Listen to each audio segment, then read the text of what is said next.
After the fall of King Saul, one man comes bearing the news that will break David's heart. 2 Samuel chapter 1. A story of grief, honor, and brotherhood. Watch the Bible come to life in animated form. Samuel 2 chapter 1.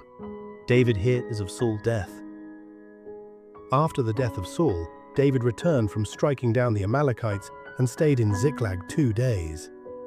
On the third day, a man arrived from Saul's camp with his clothes torn and dust on his head. When he came to David, he fell to the ground to pay him honor. "Where have you come from?" David asked him. He answered, "I have escaped from the Israelite camp." "What happened?" David asked. "Tell me." "The men fled from the battle," he replied. "Many of them fell and died, and Saul and his son Jonathan are dead." Then David said to the young man who brought him the report, "How do you know that Saul and his son Jonathan are dead?" "I happened to be on Mount Gilboa," the young man said, "and there was Saul leaning on his spear, with the chariots and their drivers in hot pursuit. When he turned around and saw me, he called out to me, and I said, 'What can I do?' He asked me, 'Who are you?'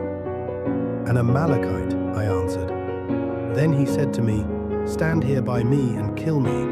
I'm in the throes of death, but I'm still alive.'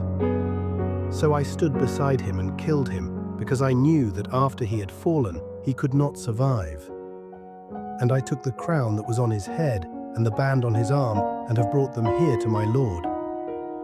Then David and all the men with him took hold of their clothes and tore them.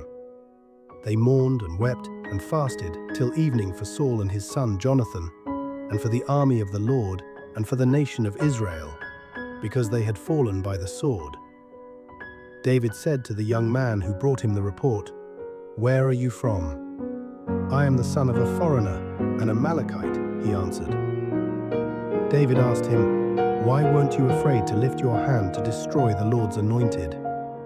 Then David called one of his men and said, "Go, strike him down." So he struck him down, and he died.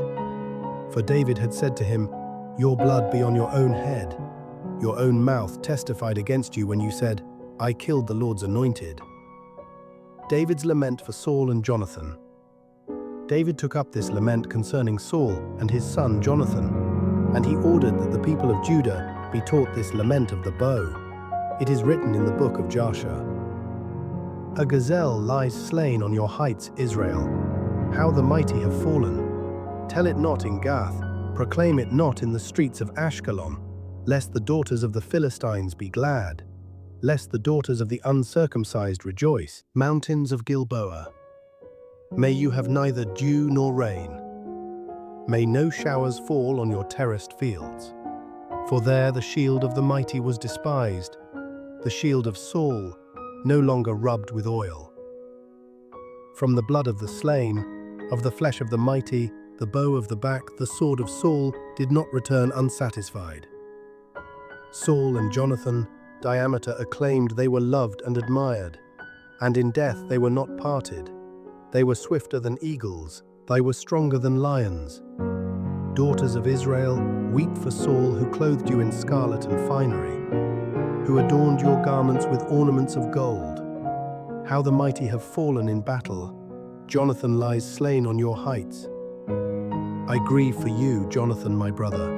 Submitted you were very dear to me. Your love for me was wonderful, more wonderful than that of women. How the mighty have fallen, the weapons of war have perished." David mourned not only a king, but a brother in arms. Subscribe for the next chapters of 2 Samuel. Like, comment to support the series. Full 2 Samuel playlist, insert playlist link. How the mighty have fallen. 2 Samuel 1 verse 27.